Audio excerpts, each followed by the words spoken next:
जहां एक तरफ अभी सभी किसान भाई धान की रोपाई का काम कर रहे हैं, वहीं एक और खाद की बोरियां गायब हो रही हैं। प्रदेश का किसान परेशान। नमस्कार, अवध न्यूज़ 24 में आपका स्वागत है। मैं अमित सिंह। जी हां, कुछ ऐसा ही बयान आया है उत्तर प्रदेश कांग्रेस कमेटी के प्रदेश महासचिव जयकरण वर्मा द्वारा।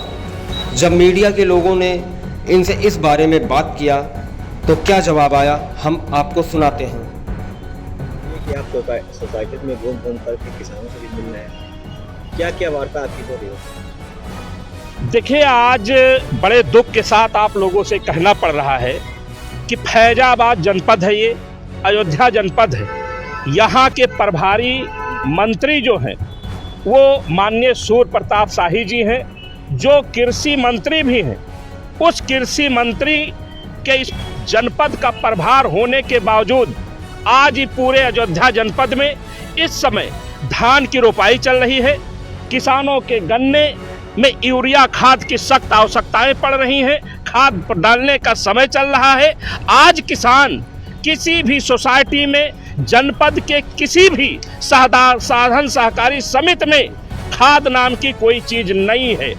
मैं पूछना चाहता हूं, इस रोपाई के समय, इस गन्ना के जब खाद की जरूरत है किसानों की, तब माननीय मंत्री जी जिस जनपद के आप प्रभारी हो वहां पर खाद ना होना, ये बड़े ही शर्म की बात है। जहां किसानों की आय भारतीय जनता पार्टी दोगुना करने की बात कर रही है, आज वही किसान को खाद और बीज के लिए तरसाने का काम कर रही है। अभी तक सरकारें उन्नत किस्म के बीज को सब्सिडी पर देने का काम करते थे। ये सोसाइटी, आप लोग को पता हो या ना पता हो, ये सोसाइटी के माध्यम से गांव देहात का किसान उस पर अपने उधार ले जाता था, फिर उस फसल को बेच करके वो अपने खाद के कर्जे को चुकाने का काम करता था। माननीय मंत्री जी, सुनने में तो ये आता है आप अयोध्या की धरती पर इसी तीसरे दिन यही डेरा डाले रहते हो। आप कुमारगंज यूनिवर्सिटी में बैठकर क्या करते हो? आरोप तो ये भी है कि आपके जानवरों के लिए यूनिवर्सिटी से हरे चारे लादकर गाड़ियों में जाते हैं।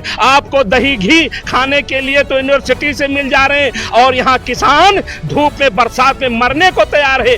किस खाद के नाम की चीज आप इस प्रदेश में नहीं, इस जनपद में भी आप नहीं दिखा पा रहे हो, जहाँ के आप प्रभारी हो। मैं दुख के साथ कहता हूँ, आज माननीय सूर्य प्रताप शाही जी, इस जनपद में आपका प्रभार होना अयोध्या के किसान के लिए बड़ा ही शर्मनाक दिन है, और किसान आत्महत्या के लिए इसीलिए मजबूर होता है क्योंकि ऐसे कृषि मंत्री का होना ये हमारे लिए दुखदाई है। मैं मांग करता हूं, अगर जो किसानों की ये मांग और खाद सोसाइटियों पर नहीं मिल पाती है तो हम लोग इसको लिए किसानों को लेकर के सड़कों पर उतरने का काम करेंगे। आप लोग भी जाकर के इन सोसाइटियों को दिखाने का काम कीजिए। आप चाहे जिस सोसाइटी पर चले जाएंगे, आप मीडिया के साथी हो, आप उनसे पूछिए कि क्या आपके सोसाइटी पर खाद है, या आपको कहीं पर खाद नजर नहीं आएगी। ये बड़े ही शर्म की बात है। अयोध्या जैसी जनपद पर ये आपको शर्म से ज्यादा कुछ नहीं है। ये सरकार किसान विरोधी है, और खाद न दे पाना ये सरकार का सबसे बड़ा फेलियर है।